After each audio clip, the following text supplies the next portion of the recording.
academic. Okay, good morning. Well, Chedva Vivian slash Chedva slash Vivian said that she's not going to be here, so I can't pick on her, but I can record picking on her, can I? Yeah. So the parsha this week is Behar, not to be confused with the confused co-host of The View. But I want to start off with, which ties into this piece, a piece from my favorite, this one,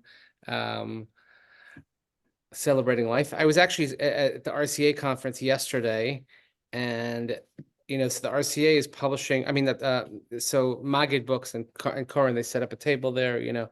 So the first funny thing is that I go in, and there's this roomy hotel in Stanford. It's now called the Armon Hotel. It's like, but I say Frummy, I think they have 30 to 40 Shabbos a year booked there. They have a base medrash, there's a mikvah. It's like a holy roller place, okay? Anyway, so I walk in and I see like these vendors like Torah Anytime. And like these, I never heard like that's what are they doing here? Then I realized Torah Masorah was having a convention at the same time that we were. So those with their vendors. I'm like, I understand. So, but they're reprinting a lot of Rabbi Sacks's books. So one of them is Crisis and Covenant, Jewish Thought After the Holocaust, and Tradition in an Untraditional Age, Essays on Modern Jewish Thought. So, and also One People there, Tradition, Modernity, and Jewish Unity, which my daughter actually asked, do you have it? Because it's out of print. I'm like, but guess what? It's coming back in print. So there's a lot to be said there. So this dovetails nicely with the piece that I want to share. This Celebrating Life, Finding Happiness in Unexpected Places, is a chapter called Having It All. So I ask my kids all the time, they probably like, they're sick of me saying it. When I say, somebody rich, I'm like, what does rich mean? I know, Samech v'chalko. If you're happy with what you have, that's right. Okay. So poor Kohelet. Poor Kohelet. If anybody wants to read a book, do we have Erica's book? We have Erica's book on Kohelet somewhere. But it's not exactly she'll be the first one to tell you, it's not exactly a bedside table page turner, Kohelet. But Kohelet is like pretty depressing. It's hard to read, and there's different layers of it. Okay. So this one is, yes. Yeah, because I was just. Oh, isn't that good? So page 45. He was the man who wrote Ecclesiastes. Tradition has long identified him with King Solomon. He was, we recall, the man who had it all and discovered it was not enough. Sounds like pretty much everyone we know. Palaces, garden, wives, wealth, all promised happiness, none delivered. The more wealth, the more worry, which is a phrase from Pegavos when we say Marbe nechasim Mara Da'aga. The more you have, the more you have to worry about. Da'aga literally means worry. And then I think he was known as Puff Daddy at the time, and he wrote a song and he stole this phrase and he said, the more money we come across, the more problems we see. See, so there's something very enlightening. Although he's been in the news for the wrong reasons this week. Okay, Dina's here. Anyway, the more knowledge, the more weariness of spirit. In the end, all he could say is meaningless. Meaningless, everything is meaningless. Hevel, hakol hevel. Right? Hevel, havalim, fine. Which is also, when you think about it, it's the name of one of Adam Arishan's son. That's the side door. Let's see if they get that, please open. So we recognize Koheles. He's the billionaire. Do me a favor, you just pick up and hang up that phone? Right there, just pick it up and hang it up. There you go, hang it up. Oh, thanks, that's the buzzer. Because I buzzed you into, we have mutual systems working, multiple systems. So we recognize him. He's the billionaire with the private jet, the apartment on Fifth Avenue, the holiday home in Cap Ferrat, the Armani suits, and the expensive wife who discovers that it all adds up to less than the sum of the parts. The route to happiness turns out to be harder than taking the waiting out of wanting. Kohelet forgot something that I discovered by chance. Many years ago, I went to visit one of the great religious leaders of the 20th century, Lubavitcher Rebbe. Rabbi Sacks writes extensively about his influence of the Lubavitcher Rebbe and how actually he got set on this path because of the Lubavitcher Rebbe. As I sat waiting to see him, I began talking to some of his followers. Among other things, they told me this story. Someone had written to the Rebbe in a state of deep depression. The letter went something like this. I would like the Rebbe's help. I wake up each day sad and apprehensive. I can't concentrate. I find it hard to pray. I keep the commandments, but I find no spiritual satisfaction. I go to the synagogue, but I feel alone. I begin to wonder what life is about. I need help. Has anyone ever written that letter? Yeah. Yeah, right. The Rebbe wrote a brilliant reply that did not use a single word. All he did was this. He circled the first word of every sentence and he sent the letter back. The disciple understood. The Rebbe had answered his question and set him on the path to rediscovery. The ring word was I. The eyes have it. It's hard to translate a biblical text from classical Hebrew into contemporary English and still preserve the nuances of the original. But Koheles' problem was the same as that of the letter writer above. I built for myself. I planted for myself. I acquired for myself. In Hebrew, the insistence on the first person singular is striking, reiterated, discordant. There's no other book in the Bible that uses the word I so many times as do the first chapters of Kohelet. Kohelet's problem was that he kept thinking about himself, made him rich, powerful, a great success. As for happiness, though, he didn't have a chance. Happiness lives in the realm called not I. And you might add to that, not iPhone. Think about that, the iPhone, how much it takes over the I, right? And if you're an Android user, then you have even bigger problems because you get kicked out of all the text chats because you're the green bubble. We know about this. There's a lovely story about a great Victorian Anglo-Jew, Sir Moses Montefiore. Montefiore is one of the outstanding figures of the 19th century, a close friend of Queen Victoria. Knighted by her, he became the first Jew to attain high office in the city of London. He went on to become president of the Board of Deputies of British Jews, in effect, the lay leader of the Jewish community, a role he held with distinction for many decades. A wealthy man, he retired at the age of 40 and devoted the rest of his long life, he lived to be 101, to serving the Jewish people throughout the world as an international diplomat and philanthropist.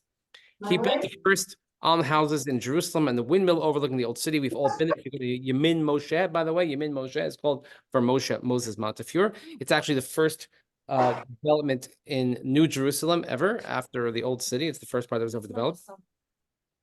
The what? The windmill is my son. Oh, see that? So they're still there today. So you can remind yourself every week when you have Havdalah of this chapter. You should read it to your family before you make Havdalah this week. Make them read this chapter and then have them. Another week I was having one of my sons read to me from the book while I was like lying out in the sun. See, I like that. Okay. So they are still there today. Yamin Moshe, Jerusalem Artist Quarter is named after him. Someone wanted to ask him, Sir Moses, how much are you worth? He thought for a while and he named a figure. The other replied, that can't be right. It's a large sum, but not large enough. By my calculation, you must be worth 10 times that amount. The reply Sir Moses gave was moving and wise. You didn't ask me how much I own. You asked me how much I'm worth. So I calculated the amount that I have given to charity this year and that I figure that, and that's the figure I gave you. You see, he said, we are worth what we are willing to share with others. He understood what Kohelet did not. Happiness is not made by what we own. It is what we share. Thanks for coming today. Have a great day. Enjoy the sun. Go read. Okay. So now, but you'll see that's something. So now you'll see how it dovetails into this piece on Parshat Behar. So page 175. Which is, we are what we do not own. Behar, also the Behar is the, just to give you the synopsis, much of Behar talks about the agricultural laws, but in terms of Shemitah and Yovel. So every 7th year, we have 7 7-year cycles, followed by the 50th, the Jubilee year, where you don't really have anything. It's kind of temporary. Now, we could talk about temporary and permanent. So for instance, people who buy land in Israel, so sometimes the government owns the land, they'll give you a 99-year lease or a 100-year lease, something like that. So you're like, who's thinking about 100 years from now? But before you know it, it's 100 years from, right? Then what happens? So Shemitah is always on people's minds in terms of things going back to their owners. So look what he says. The late Maurice and Vivian Wohl were one of the most remarkable couples I ever met. They were a studying contrast. Maurice was quiet, introspective, reflective, and reserved. Vivian was outgoing and vivacious, a people person in the true sense. They complemented one another perfectly, 2 halves of a whole. What made them special outwardly was that they were givers on a monumental scale. In Israel, for example, they donated the 19-acre rose garden next to the Knesset and the striking Daniel Levskin Design Cultural Center at Bar-Ilan University. I wonder if on one of the big buildings, when you look back from the Kota, the Wall Center is them also, probably. Yeah. They endowed medical facilities in Tel Aviv and Jerusalem, as well as King's College and University College London. They supported Jewish schools in Britain and yeshivas in Israel, and all this hardly touches the surface of their philanthropy. What was really moving, though, was how they became a couple in the first place, because Vivian was 30 years younger than Maurice. Okay. When they met, Maurice was in his late 40s, a dedicated businessman, seemingly destined for a life of bachelorhood. Vivian, not yet 20, was the daughter of friends of Maurice who had asked whether she could work for him during a vacation. Wow. Let's see where this is going. So one day, Maurice offered to take her to lunch. So nowadays, I don't think this would happen. I mean, because of just, yeah, all kinds of situations. Here's a Dina. On their way to the restaurant, they passed a beggar in the street. Maurice gave him a coin and walked on. Vivian stopped and asked Maurice if he would be kind enough to give her in advance a substantial sum. She named the figure from this week's wages. So he handed over the money. Then she walked back and gave it to the beggar. Gave it all to the beggar. Why'd you do that? Asked Maurice. Because what you gave him was not enough to make a change to his life. He needed something more. When the week came to an end, Maurice said to Vivienne, I'm not going to give you your full wages this week because you gave away part of the money as a mitzvah, and I don't want to rob you of it. But it was then that he decided that he must marry her because as he told me shortly before he died, her heart was bigger than mine. I often ask people when they're married for a long time, usually it's, 50 years or more, like, what's the secret? I have a lot of good answers to that. I like this one. Her heart was bigger than mine. That's what made you married for so long. I tell this story because it illustrates a dimension of Parshat Behar we often miss. Leviticus 25 deals with a problem that is acute today as it was 33 centuries ago. It's about the inevitable inequalities that arise in every free market economy. Market economics is good at the creation of wealth, but bad at its distribution. Whatever the starting point, inequalities emerge early on between the more and less successful, and they become more pronounced over time. Economics was not one of my favorite subjects in school. I mean, I just know you had to make the lines go like this, and this is, but I just, my brain didn't process it. Well, my kids, on the other hand, all in business school, like piece of cake, micro, macro, blah, blah, blah. Okay, fine. But the notion of inequality and something that we're hearing a lot about lately. So I don't know. Let me ask you, how do you feel about student loan forgiveness? See, a lot of us are also, we're capitalists. A lot of us were what? It's difficult, good question. Right? But yeah, you said to decide who you're giving it to, but yeah, then those who say, well, I didn't go to school because of it, so it's. You didn't go to school, or I'm the schmo that actually paid back the loans. Not black and white. Right. Yeah. And Go according to who the poor, who It is. needs it, not you, if we're giving a loan on somebody. who No, I has think millions that of actually dollars, has been going in that I direction. think it is paying attention. No one to It forgives is my paying mom. attention. Yeah, I people paid one. for good organizations and are getting low salaries because they're more humanitarian than. I hope so. I hope so, because it's I mean, and that's just one example of, we've entered a part where we've gone sort of too much to that side of like, no, everybody's equal and everybody's the same and so there's no concept of merit anymore. Right? Can you get into you want to know who the real minorities are? Let's say you're talking about, I'm still in it, college application process, which this year is just totally like mess with everybody's head. But college applications. So if you're white, Jewish from the Northeast, you're a minority. Right? I mean, you know what I'm saying? Because you're not this minority, so you're actually at a disadvantage. I mean, I use the word minority, obviously, tongue in cheek, but even though we are, I'm just saying, so the concept of actually doing well in school and your extracurricular and your test scores and all that pretty much mean nothing. So I just know this for the kids who have been compared to, like, they did so well and this and that, and a kid of lesser qualified, clearly lesser qualified, numbers wise, gets into a school, whereas this child doesn't. So it's I don't know about that. When you say less qualified by numbers, if not. one student had the numbers, but they had every advantage, every tutor, every family support, and the other person, this is their real score, no one helped them, they had no tutor, they come from a single family home where that parent was working, they were on their own and they achieved that score, I'm not so sure. I think it's very. I don't think, very first of all, I don't know complicated. that schools look into that. The schools have no way of knowing. They look at your zip code and where you live. Yeah, but let's and say kids, they- in let's say you put kids, in where your but let's say parents kids, are. I'm talking about like in what I know, of kids in the same school, Kids who in have the school, same that's same different. opportunities and everything. And that's like, none of it makes sense.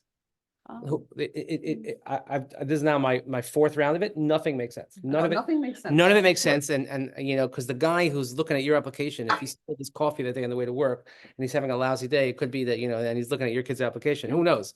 Right. So I don't know. It's Very It's complicated. also a problem because let's say you go to a doctor and it's a minority, right? You go to where? let's say you go to a doctor Mhm. and the doctor is from a minority. Right. What the world considers a minority group. You don't know, because they're not letting people in based on merit.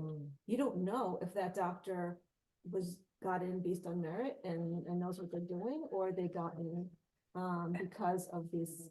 Or if he went to school in Guadalajara. or they just put them in Oh, because of their color, their You skin. know I don't people think who you went should to say that you Guadalajara. do I don't know. color No, I'm skin. saying it's I you do know. think you should do it according to like advantage, disadvantage, but I don't think it should be according to color of skin.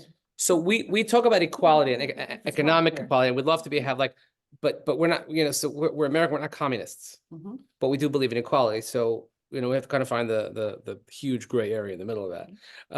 So economic equality leads to inequality of power, and the result is often the abuse of the weak by the strong. This is a constant refrain of the prophets. Amos speaks of those who sell the innocent for silver and the needy for a pair of shoes, who trample on the heads of the poor as the dust of the ground and deny justice to the oppressed. Yeshayahu cries, woe to those who make unjust laws and issue oppressive decrees, making widows they prey and robbing the fatherless. Micha inveighs against people who covet fields and seize them houses and take them away. They oppress householder and house, people in inheritance. So you're talking about people who abuse their wealth and power and use that to take advantage of others. So that's obviously something that the Torah speaks very strongly against. This is a problem for almost every society and age. What makes the Torah distinctive is that it refutes a one-dimensional answer to what is a genuinely complex problem. Equality is a value, but so too is freedom. Here we go. See, there's no like one answer that's going to fix everything. You have to say gam v'gam. You have to say if then. You have to say, well, it depends. Like me that I say what's the answer to every single question I ask is it depends. That's the Torah answer. Okay, how are you feeling today? Depends. Equality is a value, but so too is freedom. Communism and socialism have been tried and failed, but the free market generates its discontents also. One principle that can be inferred from Tanakh is that the market was made to serve human beings. Human beings were not made to serve the market. The fundamental question is therefore, what best serves humanity under the sovereignty of God? That's, so you're reading these cases now, like these guys and these finance guys, this 35-year-old guy who dropped dead, because he was working 100+ hours a week. And, and you have like, at what point do we work to live? Do we live to work? Right. And it was another case of another young man, even younger than that. So they start looking at things at the same time, like quality of life. So I was yesterday at the, as I mentioned, at the RCA convention, and one of the, I don't like spending time with other rabbis. It's very disappointing to me. But one of the things that we did is there was a dinner for our outgoing executive director, Rabbi Mark Dratch. Rabbi Mark Dratch, phenomenal. He was a rabbi in Stanford for many years, and he actually founded and still runs something called J Safe, trying to protect people from the wrong types of abuse. Not that they're right types, but you know what I mean. And he married Rabbi Lamb's daughter, Sarah Lamb Dratch. And he took over the position in the RCA. It was 11 years ago, kind of like right when I started here, but it was 11 years, right? Went quick for you. And the day that they agreed that he was hired, his wife was diagnosed with cancer, and she died 6 months later, unfortunately. He's since, by the way, he's gotten remarried. He made, yeah, from the field, right? He made, because then she's in the educational field. No, her parents moved to Fairlawn after moving from Boston. Down a block Okay. from the community. So they have this, he spoke about it, and he said, and they have a beautiful blended family. They just made Aliyah. They live in Beit Vagan, like a beautiful, happy in the story. And that's why, because he made Aliyah, that's why he's leaving our organization, but he led it really well for a lot of years. Managing 1,000 rabbis, whatever it is, that's, it's a job that I don't know anybody would take that. But anyway, he said that the day he accepted the job, he found out she was diagnosed with cancer. And he said that he didn't step foot into the office till after she died, pretty much. But he said, think about not that it didn't work. But because of whom he worked for and understanding the human necessity, not the job is the job, but what's really important is that he was able to do his job and I was able to be the husband to her that she needed and the father that I needed to my kids. Right? Now, imagine if you worked in Bank of America, I don't think that would happen. So we The fundamental question is therefore, what best serves humanity under the sovereignty of God?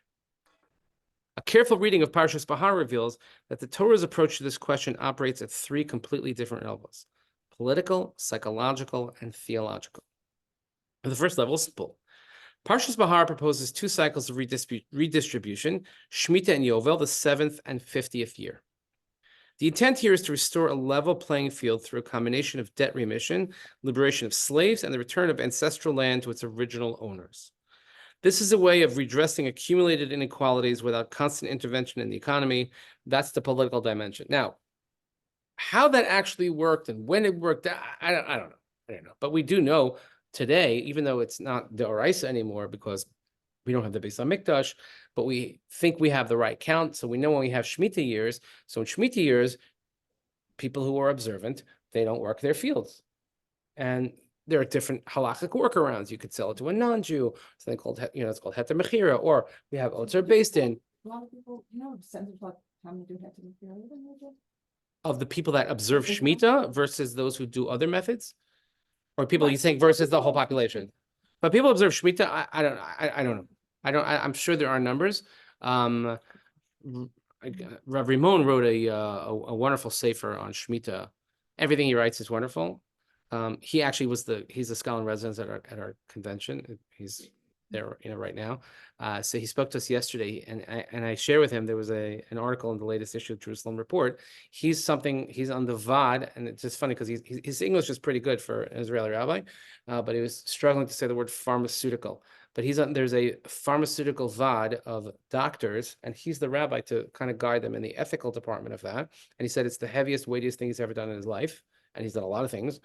And they have to, let's say the government has issued a certain number. I think the number he said was 650 million shekel or whatever it is a year for medications, socialized medicine. And they have to decide from he's like hundreds and hundreds of medications, which ones they'll approve, which ones they won't to be used by the government. Sal trufot.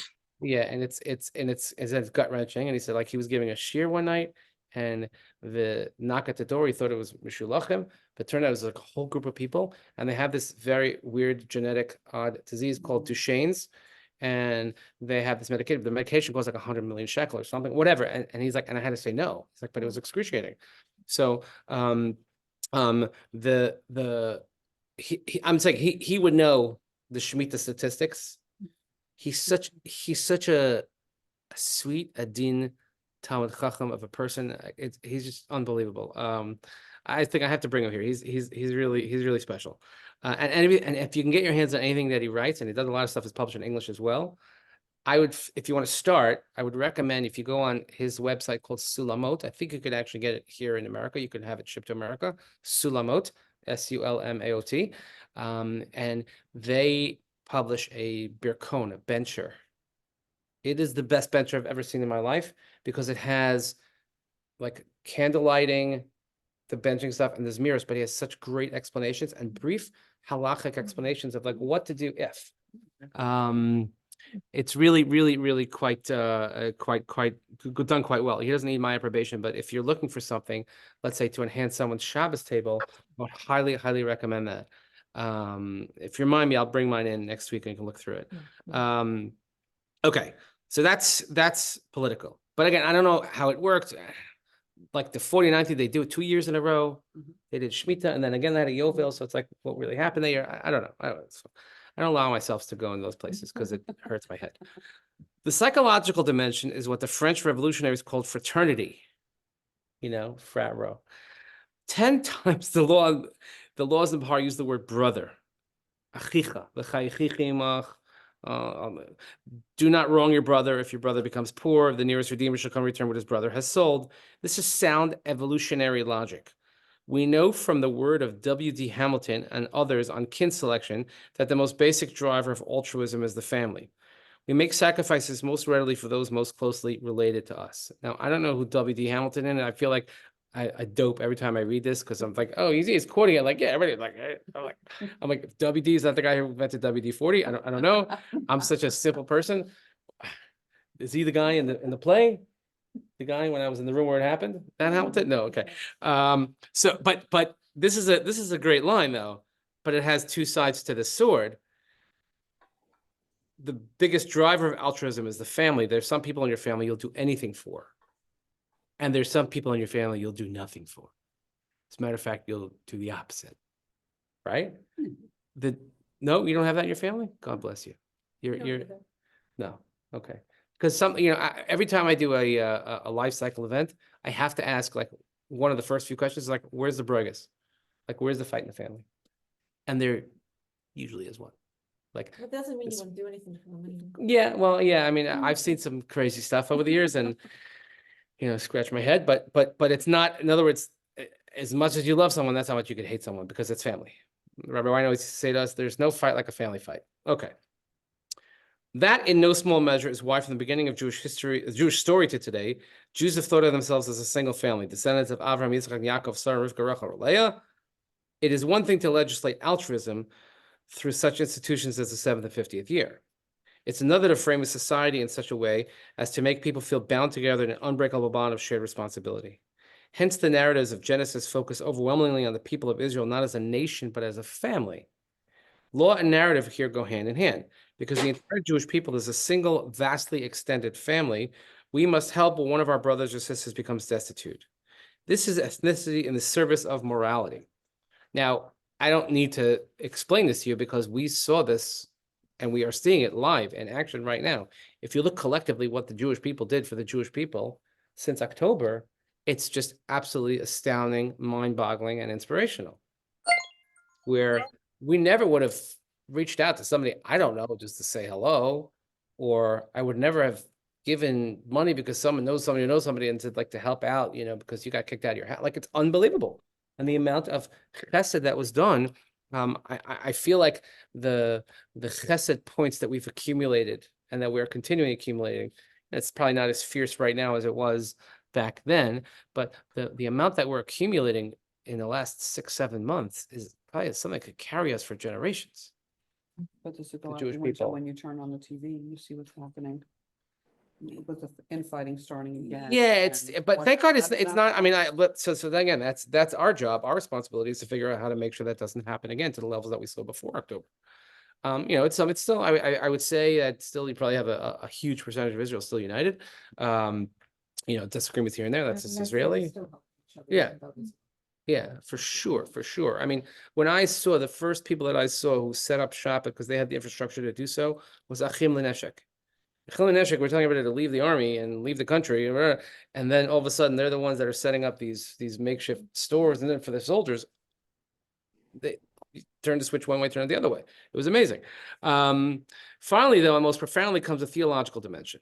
For it is here in chapter 25 that we hear with unparalleled lucidity what I believe to be the single most fundamental principle of biblical law. Okay, here it is with unparalleled lucidity. How often do you hear things with unparalleled lucidity? Listen carefully. These two passages, the first about land, the second about slaves. The land shall not be sold in perpetuity, for the land is mine. You are strangers and sojourners with me. Arch lotim karbet smitsus. If your brother becomes poor and sells himself to you, you shall not work him as a slave. For they are my servants whom I brought out of the land of Egypt. They shall not be sold as slaves. You shall not rule over him ruthlessly, but shall fear your God. Aniesha. The Torah is making a radical point. There is no such thing as absolute ownership. There is to be no freehold in the land of Israel because the land belongs ultimately to God. Nor may an Israelite own one another Israelite because we all belong to God and have done so ever since. He brought our ancestors out of slavery in Egypt. Often when we are fundraising, so yeah, Rachel said she's ready for the affiliate links. You have to look up WD Hamilton and then something about this is an economics book, Capital in the 21st Century. Yeah, I'm going to skip that because I don't do economics. But the often a pitch that's given in fundraising is I worked hard for my money. I don't want to give it up. But it's not really yours. Someone once explained it to me that when it came to giving tzedakah is that every year HaKadosh Baruch Hu determines that you're going to have a certain, let's say, like you're a fund manager. You're a wealth fund manager. or a hedge fund, whatever you want to call it. I don't understand these things. I don't understand hedge funds. I understand how there are people who, when, I make money or I lose money, somehow they still make money because they move from here to there to there. And that's, I don't know how it works. Okay. Because I tell you to do this, short, long, okay. Again, I'm a simple person. I don't know who W.D. Hamilton is. I don't know how hedge funds work. I don't know how yoga works. But we say that God judges you at the end of the year and he says, okay, here's your fund. Let's see how you manage. Let's rate your performance on the fund with what you were given to work with this year. And part of that is tzedakah. And if you manage your fund appropriately, meaning if you gave it a tzedakah to the right places, the right ways, then God says, okay, I'm going to give you, maybe a bigger portfolio to manage next year. Look at it like that. So that's part of the fundraising model. So the Torah is making a radical point. There's no such thing as absolute ownership. What do we own? We don't own things from other people. We may be stewards over things, but what do we really own? It's this principle that alone makes sense of the Torah's narrative of the creation of the universe. The Torah is not a book of science, it's a book of law. This is what the word Torah means. It follows that one opening chapter of the Torah is not a scientific account, but a legal one. It's not an answer to the question, how was the universe born? It is an answer to a different question entirely. By what right does God command human beings? The answer is because he, capital H, created the universe. Therefore, he, capital H, owns the universe. Therefore, he, capital H, is entitled to lay down the conditions on which he, capital H, permits us to inhabit the universe. This is the basis of all biblical law. God rules not by might, but by right, the right of a creator vis-a-vis his creation. Kind of like, and we mirror this relationship that we have with God, with parents and children. How many times have your children asked you a question and the answer was simply, because I said so? But what that really saying is, I brought you here. You're only here because of me, and I take care of you, et cetera, et cetera. So because I say so, it has to carry a lot of weight. And you don't have the right to question that. Although they do anyway. Constantly. Do you want to hear who W.D. Hamilton? Please tell me WH. Thank you. According to Wikipedia. Well, then it's obviously accurate. William Donald Hamilton was a British evolutionary biologist recognized as one of the most significant evolutionary theorists of the 20th century. Hamilton became known for his theoretical work expounding a rigorous genetic basis for the existence of altruism, an insight that was key part of the development of the gene-centered view of evolution. He is considered one of the forerunners of sociology. Hamilton published important work on sex ratios and the evolution of sex. From 1984 to his death in 2000, he was a Royal Society research professor at Oxford. Wow, so that's pretty recent. So you see, we learned a lot of things here. Yes. This is what he looks like. Wait, can I just put that on the screen? Okay, he looks like an economist. That's W.D. Hamilton. Okay, if you want to know, there you go. Okay, he doesn't look like a W.D. He looks more like a J.G. I don't know, a J.G. Wentworth. J.G. Wentworth, 877 cash now. I dare to get that out of your head, because then I'm going to start with Cars for Kids. But so yes, father sociology, interesting. That's really fascinating. I didn't study obviously too much evolution in our day. I was, didn't. But Interesting genetics of altruism. yeah, I like that. And we definitely have genetics of altruism. We give way above our weight class as a people. If you look at the top charities listed in the world, every year we're for sure in the top 5, the Jewish people, as a whole. It's just that, but that's part of our DNA. And part of it, why? Because God is the boss, because we owe to him. Nowhere is this clearer than in Parshat Behar, where it becomes the basis of legislation about land ownership and slavery. Jewish law rests on the principle that only God owns anything. What we possess, we do not own, but merely hold in trust. That is why the concept of tzedakah or tzedek is untranslatable into English, because it means both justice and charity. Think about that. We don't think about that enough. Tzedakah, oh, charity. But tzedek is justice. Wait, those are not the same things. Or maybe they are. Often you'll see, if you would ever like to take a look through my library and many of my svarim, when I write my name in something, I always write, and it's a complex, Lamed Hey Vav, with a shmechik. You know what a shmechik is, right? Okay, so Lamed Hey Shmechik Vav, which is short for La Hashem Ha'aretz Umaloa. Everything, we say it, and every time we put away the Torah on Sundays, that The whole earth and everything in it is LaHashem, is Hashem's. But Misifrei Yitzchak Shmuel Klebanov. But these are mine, meaning I'm a steward over them, but it's LaHashem Ha'aretz U'Meloa. Okay? In English, justice and charity are radically different. We do justice because we must. We give charity because we may. If I give you, I love this, see, 1,000 pounds. Like, if I give you L 1,000, no, L Shmuchik 1,000. If I give you 1,000 pounds because I owe it to you, that is justice. If I give you the same amount because I owe you nothing, but I think you need it, that is charity. An act may be one or the other, but not both. In Judaism, by contrast, what we possess is not ours. It belongs to God. He has merely placed it in our safekeeping. We're looking after it on behalf of God. One of the conditions of that trust is that if we have more than we need, we should share with those who have less than they need. That is tzedakah, justice and charity combined, which is why tzedakah for us is mandated. You have to give 1/10 of your earnings. You have to give whatever it is. And I would always add to that, Rav Moshe Feinstein has a brilliant tshuva where he says that part of tzedakah is also giving 1/10 of your time. You have to give of your available time. You have to give time to help others, right? You should hang around with Shelley a few times. That's all she does. Actually, after the dinner last night, I took you at your friendship Yeah. circle. It makes you want to go volunteer, like. Right. I've done volunteer Right. years. Right. Yeah. They do such a good job. Yeah, because you don't do enough, Shelley. You're a slacker. We know. Does it count the time you get to your kids? Well, I'm saying it was a free time, meaning like you have to, but that's Justice. hopefully it's Must. meted out justice. Okay. That's how Maurice and Vivian Wall lived their lives. God had given Maurice success, and he knew that the wealth he had accumulated was not really his at all. God had given it to him to look after, trusting that he would use it wisely to enhance the lives of others. Maurice, though, was honest enough to realize, with an S, that he was probably better at making money than giving it away. And that if he didn't give it away to people and causes that needed it, he was failing in his duty to God and his fellow humans.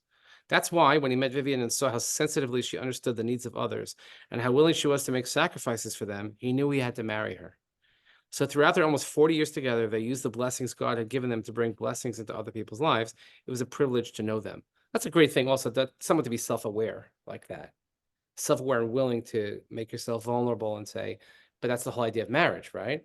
Is that you're supposed to compliment one another, not just, I don't mean just like, oh, you look nice today, but compliment one another, yin and yang. When I explain that to couples all the time, I say, and they love, I said, your day of your wedding is like Yom Kippur. I have a wedding this Sunday, God, Baruch Hashem, Allah Omer, it's great. I have a wedding, and so your lives have not been lived yet. You've lived these parallel sort of half lives. I don't mean scientific half life, but like half lives. And now you get to begin new as one unit. That's why it's Yom Kippur, because you're starting over. You get a fresh start. And today is under the chuppah is the first time that you're beginning your lives together as one unit, and that you should take that your whole life and just keep building on that one unit your whole life.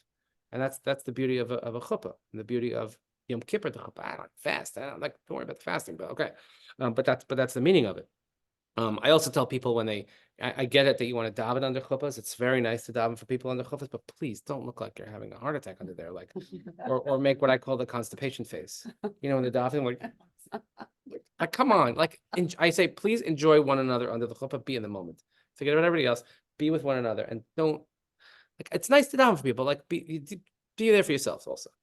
Yeah, it's one of my. Elian's here, she'll add it to my list of pet peeves. She knows my pet peeves. The larger truth of Parshat Behar is that you cannot create a just society by political measures alone. Debt remission, restoration of ancestral property, and so on. There are psychological and theological dimensions that are also vital. But on a simple personal level, it contains a generally life-changing idea. Think of what you possess not as something you own, but as something you hold in trust for the benefit, not only of you and your family, but also of others. In life, ask not, what can I gain, but what can I give? You will travel more lightly and with greater joy. You will enhance the lives of others. You will feel that your life has been worthwhile. Hardly any of us can give on the scale of Maurice or Vivian Wall, but when it comes to giving, scale does not matter. Be a blessing to others, and you'll find that life has been a blessing to you. In life, ask not, what can I gain? Here's the idea number 32, what can I give? Be a blessing to others, you'll find that life has been a blessing to you. There was just, I'll share with you two stories. One I just heard on the news today, but I actually read about it a few days ago. I think it was at Dartmouth graduation.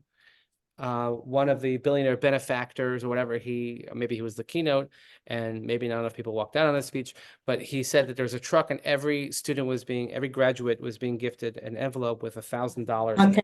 Yeah. However, there was Al Tanai. The Tanai was they had to give $500 away to someone in need. Because he said you'll learn the gift of altruism, what it means to help others. I first learned this lesson from one of the great television shows of all time called Taxi. I think we've discussed it in the past, but in Taxi, there's an episode where Jim Ignatowski, of course, who's played by crazy doctor from Back to the Future, well, right? And he was an eccentric character to begin with, and he all of a sudden he inherited a lot of money or something, and the friends in the shop, and they're all saying how he's giving away to other people. Like, what are you doing? Are you crazy? Buy this, buy that. So he then gives each of them a certain amount of money, whatever it was, a few $100s, and he says, but you must give it away to someone else and tell me how you feel after in a week. And they chronicle the rest of the cast, and they realize that the giving is really the getting. The word in Hebrew to give is a palindrome, right? Notain, or v'notain, like v'natenu is a palindrome, because when you're giving, it's actually you're receiving. That's the beauty of it, and that's part. So and by the way, for us, giving is a learned behavior. It's not something that comes automatically, even though it's in our DNA. That's why we train kids from the youngest age. Every shul has a pushka. When we come in, even if it's putting a penny in there, or in school putting a penny, that's a learned behavior. Saying like, you know what, you have to realize that not everything you have is yours. Oh, I worked hard for it, so I naturally, selfishly, you're going to think, oh yeah, it's mine, it's mine, it's mine. But when you get older, you realize, oh, I have what to offer others, and I can help others. And it's an unbelievable feeling to be able to help others. And so it's not always about money, right? Did you ever really help someone in a way that only you could have at that moment? And try to describe that feeling, okay? I tell you my story. I've had this, thank God, a lot of times. I'm in a position that I'm in the mitzvah business, so I get to do this a lot. But when I was in Israel in late October, this is before the ground invasion had started, and this is before anybody knew what was going on. It was just so raw. The streets were empty, the hotels were empty, everything was empty. It was, I said, walking in the street on, up like Shlom Tzion or Ben Yehuda, it felt like it was a Friday afternoon, an hour before Shabbos. So it felt like nobody in the streets, everything's closed, except it was, Tuesday afternoon. Bizarre. So I had been in touch with my friend, with Rav Doron Perez. We have a close relationship. And of course, the whole story of his son, who they didn't know at the time that he had been murdered on October 7th, but the other son who was injured got out, and they had the wedding. And I said, I would just love to see you, just to give you a hug. And he said, you know what? Today is the first day he's leaving home, because between the crazy news they're dealing with and the wedding and the Sheva Brachos, today was the first day. And Midrashat Harova convinced him to come speak to a group. And it was going to be televised internationally. And he said, I'm going to be in the old city. If I can meet you a few minutes beforehand, fine. Well, he went on to give hundreds and hundreds and hundreds of talks since. I highly recommend you watch his videos. They send out from Mizrahi every single week. Unbelievable. One is more powerful than the next. He's an unbelievable person. And I said, what could I, like, is there anything I could do for you? And he says, you know what? Yes. He says, I have not. And he's South African. He goes, I haven't had an aroma coffee in 2 weeks' time. I said, oh my God. So tell me how you like it. He tells me exactly how he likes it. And I got it. And I had to be with Jesse Gadon. Jesse Gadon from our shul, who went back immediately, and Miluim is commander in his unit. And he actually had a few hours off. So he met me, and I was able to have coffee with him. And my nephew was with me, and he's a Kohen, and he gave him a bracha. And Jesse and I walked to the old city. We're going to go daven mincha. And we stopped at Midrashat Arova, which is on 50 Rehov Chabad in the old city. And I meet Rav Doron, or he meets us actually right outside the Aroma in Mamila. And I give him the coffee, and the look and the face that he had when he had that aroma coffee. Now it's like a dumb thing, right? No. But for him at that minute, it was No. everything. He says, I can't tell you how much, right? How much I missed that.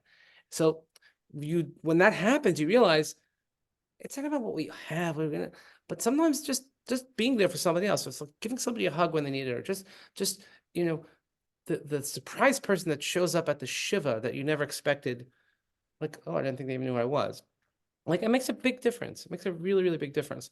So that's what Parshat Behar is.